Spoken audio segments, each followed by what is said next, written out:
let's say you can wave your Christian nationalist wand.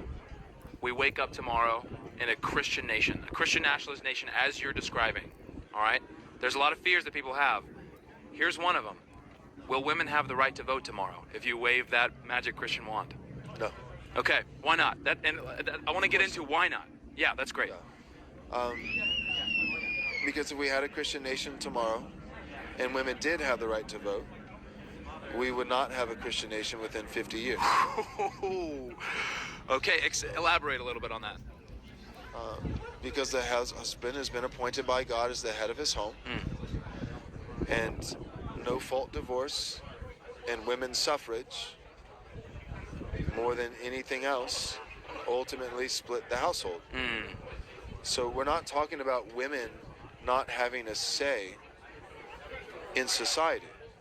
We're talking about representative government. That's right. Right now, there are people in Williamson County, Texas, where I'm a resident, who represent me. No one gets to represent themselves in every single scenario. That's right. We are all represented by somebody else, whether we like it or not. So why not have women and children represented by a man who loves them and is willing to die for them, protects them, and provides for them?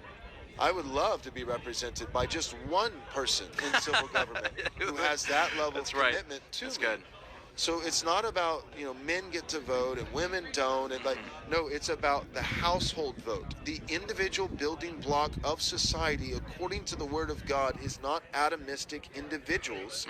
It is the molecule, not the atom, but the molecule of the family. Yeah. The family unit should not be separated. What God has joined together, let no man put asunder. And I believe that women's suffrage was just one liberal attempt by people who hated Christ to sever the covenant bond between husband and wife. And that's what happened. We would not have one Democrat president. This is a statistic fact. We would not have one Democrat president in the last 50 years if women couldn't vote. So I don't want women to vote because I want strong marriages. I want cohesive households. I want representative government all the way down to the family. And I also want babies not murdered. Yeah. I don't want drag queen story hour. I don't want rainbow jihad. And none of that could happen if women couldn't vote. What in the 3 levels of the Handmaid's Tale is this man talking about?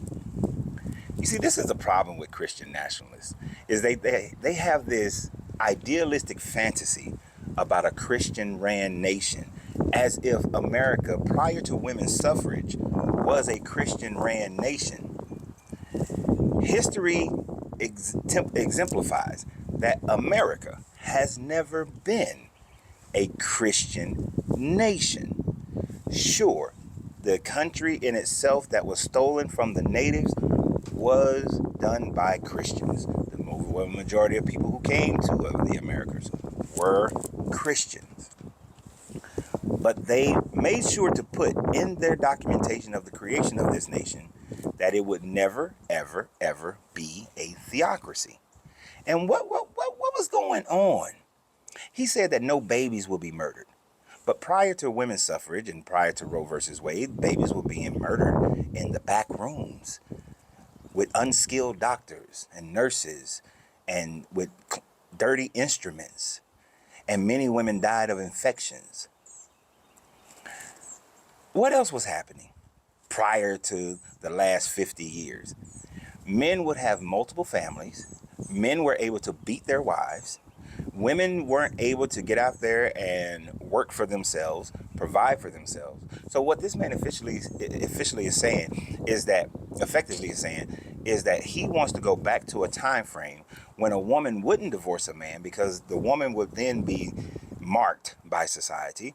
She was incapable of being able to take care of herself, because what he doesn't understand is that the reason why the divorce rate started going up is because women were able to work and take care of themselves and did not have to sit amongst the abuse of a husband or the infidelities of a husband. And these infidelities ran rapid. This is why Many people who are my age, I'm 52, have grandparents who had children with other people outside of their grandmother. This is why you have uncles who are younger than your mother, who your grandfather was married to. This is why you have those things. It's because men could go out and do whatever the hell they wanted to do to the nuclear family. And this man wants to time travel back to that time frame where men just ran roughshod over women and their rights and their ability to have the life, liberty, and pursuit of happiness, to which these guys hold up that Declaration of Independence and that Constitution as if it is the golden standard to go by, not truly understanding that that golden standard was just for land-owning white Anglo-Saxon Christian males. It wasn't for anyone else.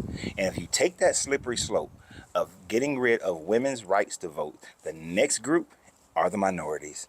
And we know what happened when the minorities didn't have any say-so in this country. You ended up with Jim Crow. You ended up with slavery. So, Mr. White Christian Nationalist, you can take that bullshit and go and stuff it right on up your crispy white ass. Because for the rest of us who actually believe in the equality of all people, that people have a reasonable right to choose a life that is befitting of them as long as they are not harming someone else in the process, that they have a right to live that life. If somebody wanted to be 2 men in a household, 2 women in a household, because guess what, bro?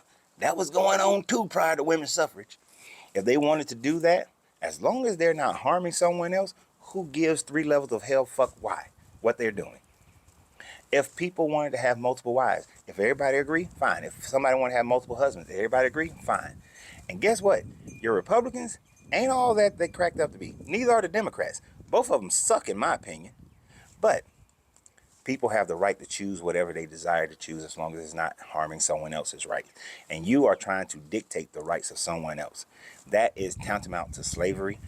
That has been abolished for a good little while now.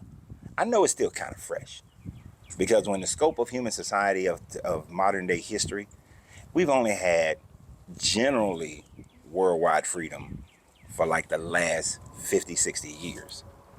So I know it's a little hard getting used to that you're just not walking around as the cock of the walk, but you're trying to be the cock of the walk, but you're not the cock of the walk. So get over yourself.